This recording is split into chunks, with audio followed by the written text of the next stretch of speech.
말씀 앞에 나오신 성도님들 환영합니다. 오늘 우리에게 주신 하나님 말씀은 사도행전 15장 12절에서 29절까지의 말씀입니다. 그러자 온 회중은 조용해졌다. 그리고 그들은 바나바와 바울이 하나님께서 자기들을 통하여 이방 사람들 가운데 행하신 온갖 표징과 놀라운 일을 보고하는 것을 들었다. 바나바와 바울이 말을 마친 뒤에 야고보가 대답하였다. 형제 여러분, 내 말을 들어보십시오.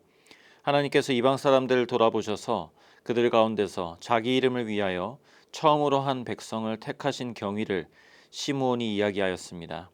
예언자들의 말도 이것과 일치합니다. 예언서에 이렇게 기록되어 있습니다.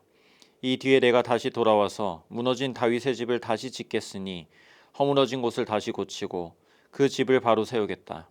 그래서 남은 사람이 나 주를 찾고 내 백성이라는 이름을 받은 모든 이방 사람이 나 주를 찾게 하겠다. 이것은 주님의 말씀이니 주님은 옛부터 이 모든 일을 알게 해주시는 분이시다. 그러므로 내 판단으로는 하나님께로 돌아오는 이방 사람들을 괴롭히지 말고 다만 그들에게 편지를 보내서 우상에게 바친 더러운 음식과 음행과 목매어 죽인 것과 피를 멀리하라고 하는 것이 좋겠습니다. 예로부터 어느 도시에나 모세를 전하는 사람이 있어서 안식일마다 회당에서 그의 글을 읽고 있습니다. 그래서 사도들과 장로들과 온 교회가 대표들을 뽑아서 바울과 바나바와 함께 안디옥으로 보내기로 결정하였다. 그래서 대표로 뽑힌 사람은 신도들 가운데서 지도자인 바사바라고 하는 유다와 실라였다. 그들은 이 사람들 편에 아래와 같은 내용의 편지를 써보냈다. 형제들인 우리 사도들과 장로들은 안디옥과 시리아와 길리기아의 이방 사람 교우 여러분에게 문안합니다. 그런데 우리 가운데 몇몇 사람이 여러분에게로 가서 우리가 시키지 않은 여러 가지 말로 여러분을 혼란에 빠뜨리고 여러분의 마음을 어지럽게 하였다는 소식을 들었습니다. 그래서 우리는 몇 사람을 뽑아서 사랑하는 바나바와 바울과 함께 여러분에게 보내기로 만장일치로 결정하였습니다. 바나바와 바울은 우리 주 예수 그리스도의 이름을 위해서 자기 목숨을 내놓은 사람들입니다. 또 우리가 유다와 실라를 보내니 그들이 이 일을 직접 말로 전할 것입니다. 성령과 우리는 꼭 필요한 다음 몇 가지 밖에는 더 이상 아무 무거운 짐도 여러분에게 지우지 않기로 하였습니다. 여러분은 우상에게 바친 제물과 피와 목매어 죽인 것과 음행을 멀리하여야 합니다. 여러분이 이런 것을 삼가면 여러분 잘 행한다고 하겠습니다. 안녕히 계십시오. 아멘. 살다 보면 갈등을 만나게 됩니다. 이념의 갈등, 세대 간의 갈등, 지구촌 어딜 가나 갈등과 분쟁으로 가득 차 있습니다. 이 갈등이라는 단어가 재밌습니다. 갈은 칡 갈자이고 등은 등나무 등자입니다. 이 두 나무는 생태가 비슷한 듯 하지만 다른 점이 있습니다. 칡은 왼쪽으로 감으면서 올라가고 등나무는 오른쪽으로 감으면서 올라간다고 합니다. 그러니까 이 둘이 얽히면 얽힐수록 더욱 풀기 어려워지는 것이죠. 생각하는 것과 지향하는 바가 다를 때 그 어떤 곳이라도 갈등은 일어납니다. 초대교회 역시 갈등을 경험합니다. 어제 살펴본 대로 유대인 그리스도인들은 이방인 그리스도인들에게 예수 그리스도를 믿음과 함께 할례도 행하고 율법도 지켜야 한다고 강조했습니다. 이것 때문에 교회 안에 많은 논쟁이 있었죠. 우리가 이런 갈등 상황에서 어떻게 대처할 것이고 어떻게 그 갈등을 풀어갈 것인가? 저는 오늘 본문 속에서 그 세 가지의 분명한 기준을 발견할 수 있었는데요. 그 첫 번째 기준은 하나님이 무엇을 원하시는가 하는 것입니다. 14절 말씀에 하나님께서 이방 사람들을 돌아보셔서 그들 가운데서 자기 이름을 위하여 처음으로 한 백성을 택하신 경위를 시므온이 이야기하였다고 했습니다. 자, 주어가 이것입니다. 하나님께서.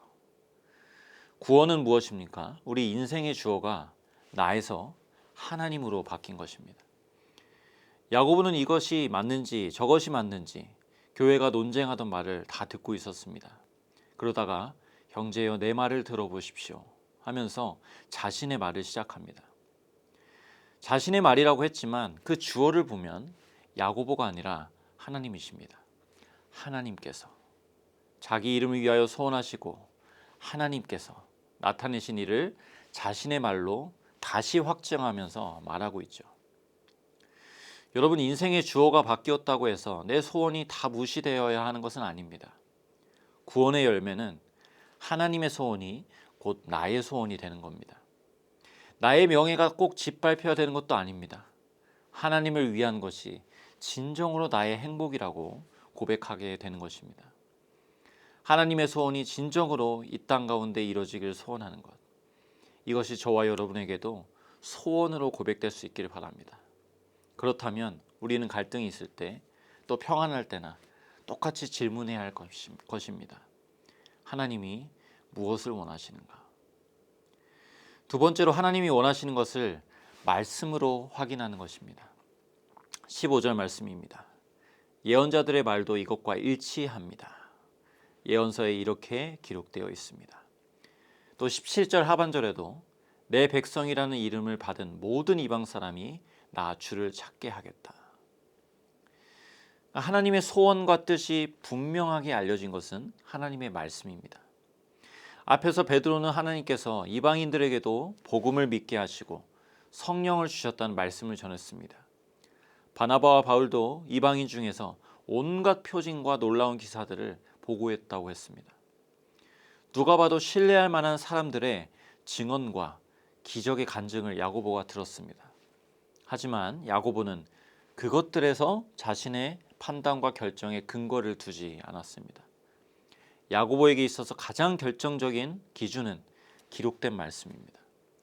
예언자들의 말도 이것과 일치합니다. 신앙생활을 해나감에 있어서 확신은 중요하죠. 그러나 내가 가진 확신의 근거가 무엇인가가 더 중요합니다. 우리가 갖는 확신이 진리에 이르는 건강한 확신이 될 수도 있고 위험한 확신이 될 수도 있습니다. 사도 바울은 디모데에게 배우고 확신한 일에 거하라고 하면서 성경은 하나님의 감동으로 된 것으로 이렇게 기록된 말씀을 강조합니다. 여러분, 신앙생활은 영적인 일이기에 다양한 영적 경험을 하게 됩니다. 또 여러 방면으로 우리가 도전도 받습니다. 그러나 우리는 그 어떤 강력한 체험과 그 어떤 강력한 누군가의 증언이라 할지라도 그것들이 기록된 말씀과 일치하는가를 확인해야 됩니다. 내게 오늘 이런 감동이 있었어. 이런 마음을 주시는 것 같아. 감화와 감동은 우리에게 허락되는 놀라운 역사입니다. 또 하나님 우리에게 그런 마음들을 주십니다. 그러나 우리는 그것들을 오직 성경을 통해서 확증하고 또 그 말씀을 통해서만 나아갈 담력을 얻게 되는 것입니다. 자, 이렇게 성경을 통해 확인했다면 이제 마지막 세 번째로 우리는 그 말씀을 기준해서 신중하게 판단하고 겸손히 행하기 시작하는 겁니다. 19절부터 20절의 말씀입니다. 그러므로 내 판단으로는 하나님께로 돌아오는 이방 사람들을 괴롭히지 말고 다만 그들에게 편지를 보내서 우상에게 바친 더러운 음식과 음행과 목매어 죽인 것과 피를 멀리하라고 하는 것이 좋겠습니다. 자, 야고보는 하나님의 소원을 구하고 기록된 말씀으로 분별한 뒤에 신중하게 판단하고 있습니다. 그리고 그 판단한 뜻을 교회 앞에 전하는데요. 이 뜻을 전하는 과정도 참 중요함을 말씀에서 보게 됩니다. 새 번역에서는 야고보가 판단한다고 했는데 이 개역개정에서는 의견이라고 했습니다. 이 뉘앙스가 원어에 더 적절하다고 더 가깝다고 보여집니다. 야고보는 지금 교회 사안들을 다 보면서 판단하고 최종적인 결정을 이제 내리기보다 의견을 겸손히 제시합니다. 성경을 통해 신중하게 판단했습니다. 그럼에도 교회 앞에 내 뜻을 주장하기보다 교회가 하나님의 기뻐하신 뜻에 도달하는 과정 속에서도 성령께서 일하여 주시기를 겸손하게 구하고 있는 것이죠.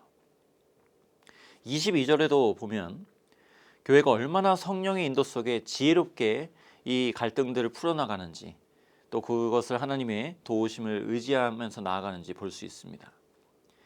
이제 결정된 내용을 안디옥 교회에 전하는데요.